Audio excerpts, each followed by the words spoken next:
Sino mag-aakalang nandito tayo ngayon? Nagsimula tayong mag-aaway. Hindi tayo sigurado dahil marami tayong pagdududa.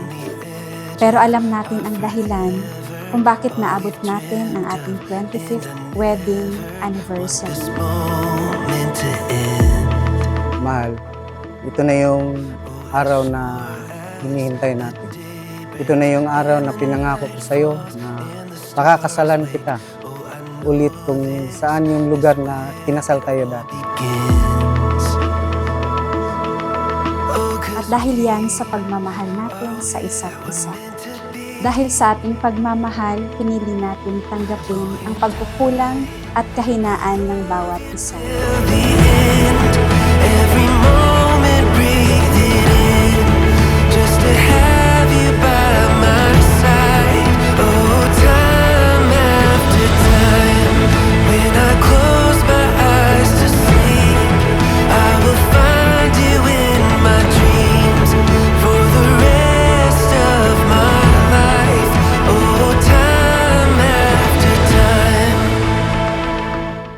Ako po'y lubos nagpapasalamat sa Puong May Kapal na ikaw ang pinagkaloob niya sa akin sa simula't simula pa lang sa ating pagsasama. Hindi man ako nagiging perpekto, pero masasabi kong ako isang mabuting ama, asawa at mabuting tao. Dahil sa ating pagmamahal, pinili nating magbago para sa ating pamilya at higit sa lahat para sa ating mga anak. Kailangan nating magpatawad para manatiling buo ang ating pamilya.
Saksi ang ating pamilya at mga kaibigan.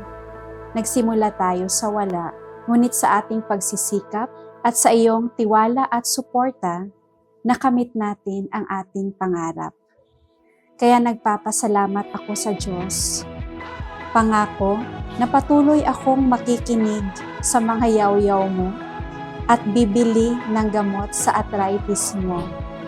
At gaya ng vows ko 25 years ago, I will still love and honor you, for better or for worse, in sickness and in health, till death do us part.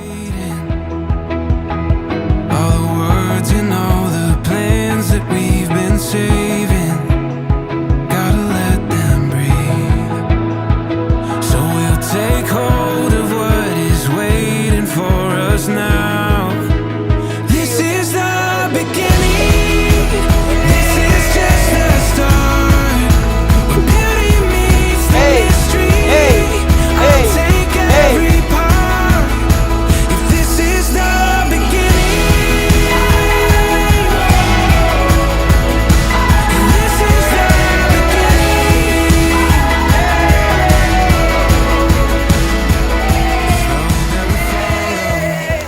Sa loob ng 25 years natin pagsasama, siguro masasabi kong napakatibay na natin. Lalo na ikaw na nagtitiis sa ugali kong mainitin ang ulo at nagiging speedometer kung nagmamaneho ako. Sa dami-dami nating pinagdaanang pagsubok, hirap at tagumpay, lalo na sa karir mo, ito ay ating nalampasan sa tulong ng ating mga magulang at pamilya, sa pagmamahal ng ating mga anak, at sa gabay ng Poong May Kapal.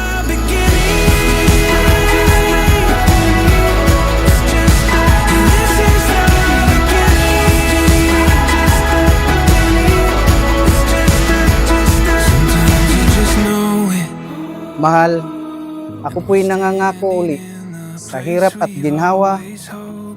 Kayo po ang aking mga anak na aking protektahan at suportahan sa hirap man o ginhawa. At pagkamamahalin na pagkamamahalin pa habang ako'y nabubuhay.